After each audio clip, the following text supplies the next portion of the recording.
দেশের বিভিন্ন জেলায় জেঁকে বসেছে শীত। উত্তর দিক থেকে বয়ে আসা হিমেল হাওয়ায় প্রতিদিনই নামছে তাপমাত্রা। শীতের তীব্রতায় সবচেয়ে বেশি বিপাকে পড়ছেন নিম্ন আয়ের মানুষ। হাসপাতালেও বাড়ছে ঠান্ডাজনিত রোগের চাপ। বিশেষ করে শিশু ও বয়স্করা আক্রান্ত হচ্ছেন বেশি। আজ দেশের সর্বনিম্ন তাপমাত্রা তেঁতুলিয়ায় 7.5 ডিগ্রি সেলসিয়াস। বিস্তারিত ডেস্ক রিপোর্টে। কালার এক্সপার্ট, জর্জ স্যাপ এবং মাইল্ড অন হ্যান্ডস টেকনোলজি সমৃদ্ধ অরিক্স ক্রিস্টাল ওয়াশ আপনার লন্ড্রি এক্সপার্ট। পঞ্চগড়ের তেঁতুলিয়ায় টানা 4 দিন ধরে সর্বনিম্ন তাপমাত্রা। জেলায় মাঝারি শৈত্যপ্রবাহ বয়ে যাচ্ছে।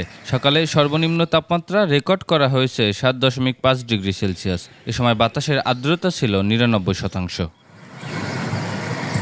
বেশ কয়েকদিন ধরেই মৃদু শৈত্যপ্রবাহ বইছে কিশোরগঞ্জে। এতে বিপাকে পড়েছে নিম্ন আয়ের মানুষ। সিরাজগঞ্জে কুয়াশা কিছুটা কমলেও হিমেল হাওয়ায় বেড়েছে শীতের দাপট। প্রচণ্ড শীতে বিপাকে পড়েছে এই অঞ্চলের সাধারণ মানুষ। এদিকে চুয়াডাঙ্গার উপর দিয়ে বয়ে যাচ্ছে মাঝারি শৈত্যপ্রবাহ। শীতে বেড়েছে ঠান্ডাজনিত রোগ। প্রতিদিন হাসপাতালে বাড়ছে নানা বয়সী রোগীর ভিড়।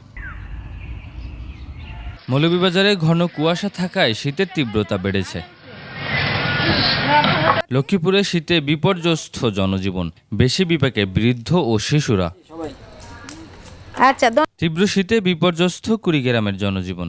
এর সাথে কনকনে ঠান্ডা বাতাস। ফলে দিনের বেলাতেও তীব্র শীত অনুভূত হচ্ছে।